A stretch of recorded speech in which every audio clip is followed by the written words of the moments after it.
Just let's go back for a little bit, because I'm sure growing up you probably had all the same kinds of questions and insecurities that like everyone has about their body and sexuality and all that kind of stuff. So how did you get from, you know, a young girl to like where you are now doing what you're doing? So actually my household was pretty open. My mom was very open. My dad was not, but my mom was open about everything. So when I was growing up, she was getting her PhD in natural medicine. And we were really close, so everything she did, like I did. Like, she was studying veganism, so I was like, I'll be vegan. I'm like 11 years old, like trying to figure out what being vegan is like. So I was always like exposed to a lot of stuff. And she did a lot of like the woo-woo, like she was doing like yoga before like that was really like mainstream and that kind of stuff. So crystals and shit. Yeah, all of it. I have my crystals in my bag with me, just in case. So, you know, like I was exposed to like a lot of stuff early on, and like one of those topics is that she was like really open about our bodies and what was going on, and I just asked her any question that popped into my head. And so, like, I have an issue with like public school sex education. Like, it drives me nuts because I remember I look back on my public school years and like sex education class, and I'm like, what? Did I learn anything? Like, we looked at a couple of pictures of like STDs and then moved on. That was the class. Literally, yeah. So, you know, so I grew up with like it being very open and that sort of thing. And then definitely like somewhere around high school, like my own insecurities and like my lack of knowledge about like this as a whole, like my whole system, made zero sense to me still. And then I definitely remember it being an open conversation with my friends, and like I definitely talked more about my body and like what was going on than they did. So like I would encourage that conversation more. But I think there were still like questions and like, you know, around like puberty kind of age. Yeah, Gotcha. For sure. I was like, it was still like an insecurity, even though like my mom and I talked about stuff. I remember being like, when I got my period, I was like, I'm not gonna tell anyone about this. Right. Like, this is weird. But everyone's going through it like silently. Right, and that's like kind of how I ended up here after like my own slew of like health issues and how I got into health coaching. I ended up like in this area because I was like, this is where we lack like education about our health, but like also education about our bodies and what they're supposed to be doing. So when you were growing up with your mom, you said what was she pursuing again? PhD in natural medicine. Very cool. Yeah. And what does your dad do? So he is an entrepreneur. Very cool. So you've got like both sides. Yep. Do you have siblings? I do. I have 2 older brothers. Nice. Yeah, but I definitely took this on. My middle brother is like a genius, really, and he like is obsessed with health stuff and can read something and just like regurgitate it. And my mom is like sitting back like laughing like ha ha ha. Both my kids are doing the health thing. That's like, amazing. Yeah, it's funny. No, that's really cool actually. My mom's always been like super into health stuff too. But instead of like the woo-woo type stuff, she was always like super religious. So it was just like church and all that kind of stuff. So like I was actually talking with my friend Nicole this morning because I was telling her, she's like, oh, what podcast are you doing? So we started talking about it. And I was telling her like how I went to a private middle school and our sex ed class was like just basically pure abstinence class. It was literally just like, don't have sex. Which doesn't work. Doesn't work at all. Any type of prohibition doesn't work at all. If you tell someone not to do something, the only thing they want to do it. Especially sex. That's literally like a Bible lesson. Like it's like don't eat from the tree of good and evil, and then what do they fucking do? They go and eat from the tree. So it's like literally it doesn't make sense when you're saying like it's human nature to just do the thing they tell you not to do, but then you're just right there. You're like just don't do it. Right. And it always just seemed weird. Like it should be education, and then you get to form your own opinion rather than like just straight up like nope, not gonna do it. Right.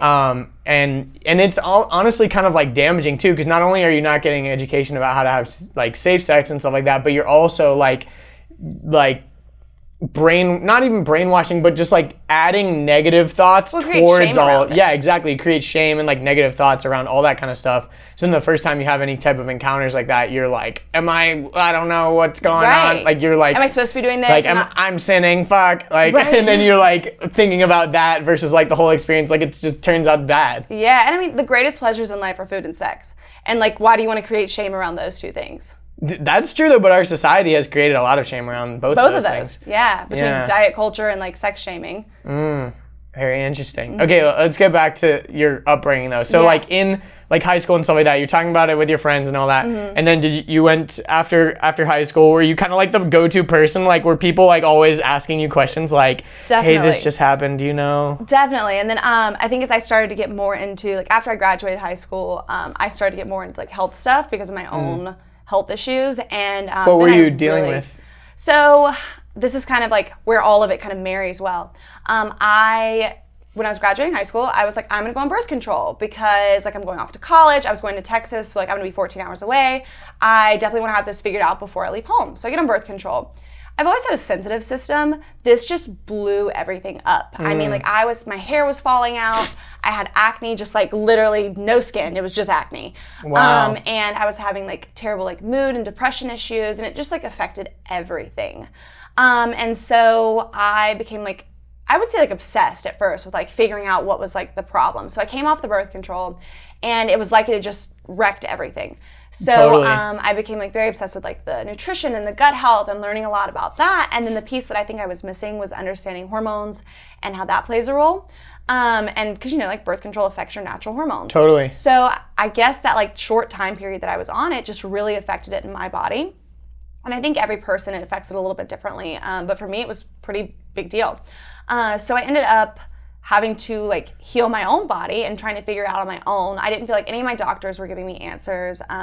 Even my mom was like, I'm at like a wit's end. Like I have no clue what's going on with you. You're the only person that can figure that out. And some of it for me was like a mental block more than anything else. Like understanding that the diet changes and like the lifestyle changes, like I had to be okay with that.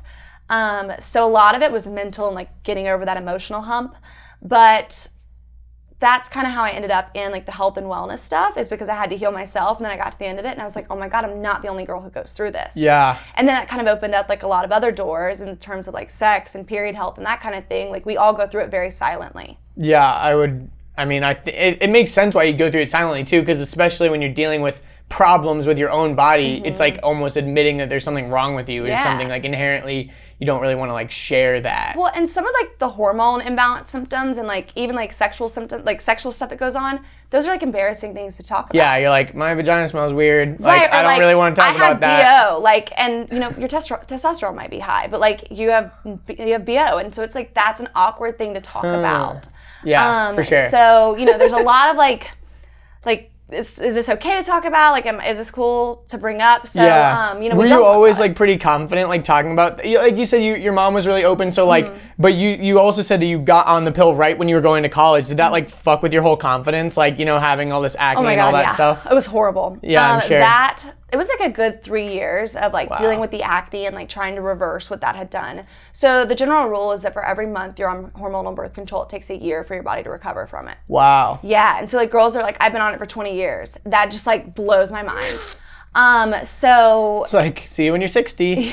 Like it's crazy to me, like the like how much it just messes everything up. Literally. So it honestly took, I would say like right at like I was on it for like 3.5 months, and like right at the 3.5 year mark, it was like everything got better. Wow. Which was crazy to me to like see that happen. So do you think it was just from that one, well, probably a combination of everything. Like it's not always just one single thing, but the main kickoff was the birth control, and that's what just fucked up everything. I think that it's what it did for me. I don't know that that's what it does for like every other person. The science behind it is that like it's not good in anyone's body for the most part. Wow. I think the general rule is that like if someone has like a debilitating illness, like for example, if they have debilitating endometriosis, like it's probably going to be better for them to have like hormone therapy. That makes sense. But for like the average woman from a health standpoint, it's not supposed to work in our systems. Yeah. I listened to a podcast recently with the guys from Mind Pump. Actually, we were talking about them earlier, and they did an interview episode with, I think her name was Dr. Jolene something. Jolene Brighton. Yeah, and she wrote a book. I think it's called Beyond the Pill. Yeah, and that episode was like very fascinating to me because it's really interesting what kind of effects that birth control can have on your body. Like it's really fascinating. Also, I listened to a podcast with Dr. Rhonda Patrick. I don't know if you've heard of her before. I don't think so. She has an awesome podcast too. It's called Found My Fit. But she was on Joe Rogan's podcast, and she was talking about a study that basically they had two sets of women, one of them that was on birth control, one that wasn't. And one of the interesting things was they were trying to see if birth control like affected how you like pick mates and stuff like that, like picking your partners. And they would like smell an article of this guy's clothing, and they could like the girls that were on birth control, it was a 50-50 split where they smelled the clothing and they said they were attracted to them, and then they were actually attracted to this guy in real life. Yeah. Versus the girls that were off birth control, they would smell this guy's clothes, and then they're in like a lineup, they would choose who they were like attracted to or whatever, and it was like almost like dead accurate, which is kind of like, it's kind of like superpower. It's like, what the fuck? Like I didn't know girls could like figure that out just by like your smell. Right. Well, like it changes our hormones too. So like what we need and like sexually is going to change depending on like where our hormone levels are at, which is crazy if you think about it. It is really crazy. And it's one of those things too where it's like you don't have like a rule book or like a guidebook or something. Like when you get a car, you know, you have the like, you know, you have a manual. You have a manual. Yeah. We don't get one of those. So it's like with like hormones in particular and gut health and stuff like that, you don't even really have, it's so invisible to us that if we didn't have science to back any of these things up, we would have no idea what the fuck is happening. Right. You'd just be like, oh, you're just like sick. You just have like a disease or something, I guess. Like, I guess you're screwed or whatever. But it is like, it's awesome that people like you and other people are advocating for a lot of this stuff because people are finally understanding how it kind of sort of works. You know, a lot of people are figuring it out. And that's why I talk to a lot of my clients about this, because I get a lot of clients with acne, because that was, you know, part of my story. And I'm like, it's a big deal to you because it's like on your face. Totally. But that's not the only organ that's like freaking out right now. So like if you saw your liver and you're like, wow, my liver doesn't look right, you wouldn't immediately be like, why isn't my liver better? Like I'm giving it medicine, why isn't it better? You would give it time, but you can't see it and like scale the like changes. We can see our skin and scale those. So that's like a huge issue because it has to start showing up on the outside. And I think that's like a way that our body like lets us know something's going on. And because it's like in our face, literally, and we see it every day, that's how like it points itself out to us. So it's, I think learning to listen to our bodies is like a huge thing that we lack the knowledge of, like as a general population. Yeah, and I remember in one of your videos you were talking about, you know, you have one issue, but really the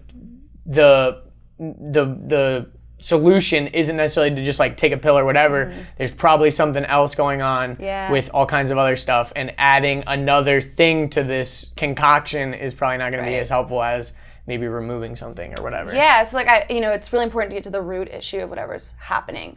So many things are symptoms that we look at as diseases. So like acne is like, oh my God, I have acne. Like you don't have acne. What's causing the acne? So you have to dig deep and figure out like what is going on at like the core level, because like some organ, some system isn't functioning correctly, and this is a symptom that you have. It's not the disease. Interesting.